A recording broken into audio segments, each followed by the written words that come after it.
and gentlemen, this is the Nambi Africa Talk Show, and today is a momentous moment for me. I think you can see the big smile.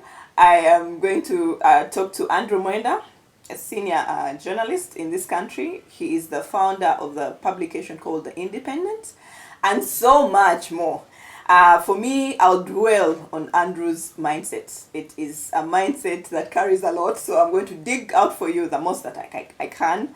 So Andrew, welcome to the Nambi Africa Talk Show, and thank you for gracing the platform. I am pleased to appear on your show, but also to host you in my study. Study filled with so many books, as you will see. So Which shows, by the way, that I'm backward, because most books right now are on the Kindle, they're electronic books. Now me, I am still having these. I am living in the Jurassic age of keeping hard copy books. Which can come in handy, you know. So, Andrew, tell us about your background, where you come from, you know. I was born to a very large family of Mr. and Mrs. Philip and Constance Mahangazima, and we are 14 kids with about 60 great-grandchildren and grandchildren. So I grew up in a very intellectually curious home where meals were spiced with a discussion of history, poetry, literature, philosophy, and politics. This comes from your dad? Yes, and my brothers. And my uncles. 14 children? Yes. Wow. So, your dad, what career did he take? What He career was a civil servant working in the Ministry of Local Government. Okay. My mom was a businesswoman. This interview is going to be for only intellectuals. I hope you see. But I think you're making a great point. You have to start from where we've come from. And then I began a newspaper in Nyakasura School when I was, I think, 12. Let me say 13, 14. I began a newspaper called the State Press with my friend Okello Jackson. Then I go to Mwiri. I begin another newspaper called the New Mwirian. It's still there. So the Independent is not the first newspaper I started. It is, I think, the fourth. So my first newspaper was by word of mouth. My second newspaper was a written word in Nyakasura, another one written with my handwriting in Mwiri, and then the third is the Independent. Now, I began writing in the Monitor when I'm in first year at university in 1994. Knowing that background of you, I know you're very good friends with the president. You've told me that yourself. How do you compromise? I'm not good friends with the president. Come on, you've slept in his house alone. Yes, I have a good political relationship with all the political actors in Uganda. I have spent the night in Obote's house. I have spent the night in Paul Kagame's house. I have spent the night in Chiza Besigye's house. I have spent the night in Rwachura, the president's house. I have slept in all these people's houses, not once, not twice, a couple of times, each one of them. And all these four have been enemies. Exactly. So that tells you that I try to build relationships. Even with those, I do not share politics or ideological views with. That's a very good Yes. quality of an upcoming leader. It's a very good quality, seriously. How do you do that? And I have also stayed in the home of Julius Nyerere. I have visited him and stayed in his house. I have stayed in the home of Frederick Chiluba. I have stayed in the home of Kenneth Kaunda. Where did you go? No, I did not need, I don't need to go in. Do I need to go anywhere? I thought you No. go somewhere. No, I don't need to. So you just brought in the lady and she's okay with it? Me, her, and our families agreed, and that was enough. Long debate? But you see, I don't believe in God. So I am an unchristian Christian. I was brought up in a Christian family. I was taught the morality of Jesus Christ. So I'm a keen reader of the Bible and a follower of Jesus Christ's teachings on morality. But I don't look at Jesus Christ as a son of God. I look at him as a great moral philosopher. So I'm inspired by Jesus' teachings, by the way.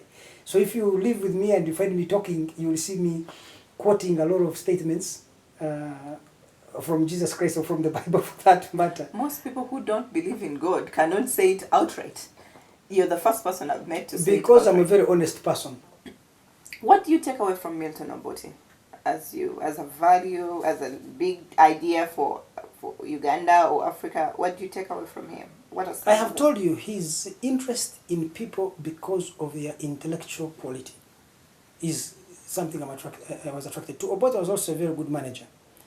And he was also an inspirational thinker. He was a very, very deep thinker on many issues. He was passionate in his ideals. President Paul Kagame? Very much like... By the way, President Paul Kagame worked with my dad.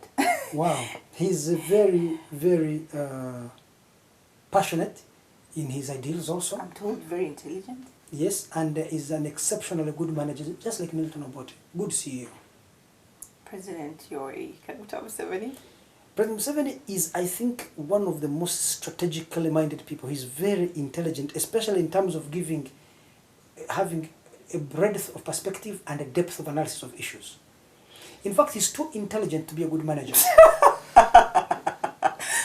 You cannot think as deeply as he does and manage things very well. You see, Museveni would be a very good reformer because he's able to understand the importance of negotiating and navigating different perspectives. Yes, and focal points.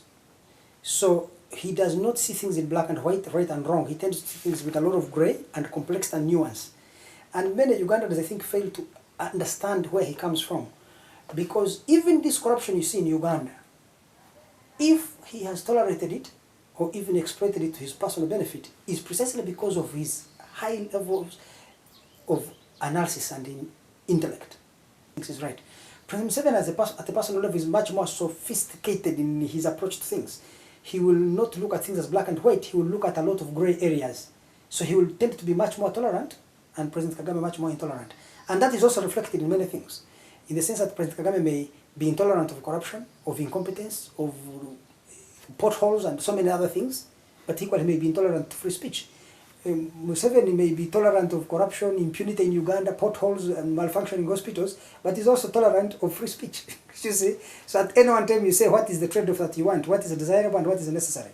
Sometimes what is necessary may not be desirable, and what may be desirable may not be necessary. Yeah, that's right. Yes. Let's go through the books now. What are the different books that you read, Andrew? So you have said I'm interested in biographies. You see up there I have so many books which are biographies. I am interested in ancient history. So if you look somewhere there, you will see a lot of books on ancient history. Ancient China, ancient Rome, ancient Egypt, and ancient Greece. And all those that came down. Those. Yes. Yeah. Then I have books on Africa, the ancient history of Africa from the old times to the present times. Then I have books on contemporary global issues. You can see them here. Mm-hmm. I have books on one of my passionate subjects is evolutionary psychology. So this section here is on evolutionary psychology. There is a book here. This is, I think, one of the greatest books you can read. What's it? The Evolution of Desire, Strategies of Human Mating. The Washington Post called it a drop-dead shocker. The Evolution of Desire. Later. Queen, Sex and the Evolution of Human Nature by Matt Ridley. It is an exceptionally good book. The Red Queen, Sex and the Evolution of Human Nature. And then there is this one, The Mating Mind, How Sexual Choice Influenced the Evolution of Human Nature. Those three books, if How anybody... sexual choice shaped the evolution of human nature. These three books on evolutionary psychology, and finish all of them, you'll go back and say, You have them? You introduced me to the most exciting, interesting pieces of human ingenuity and analysis for me. So I'm going to read for you What Women Want. There is a chapter in here called What Women Want. Oh, listen to this. Mm-hmm. Consider the case of an ancestral woman who is trying to decide between two men, one of whom shows great generosity with his resources to her, and one of whom is stingy. Other things being equal, the generous man is more valuable to her than the stingy man. The generous man may share his meat from the hand, aiding her survival.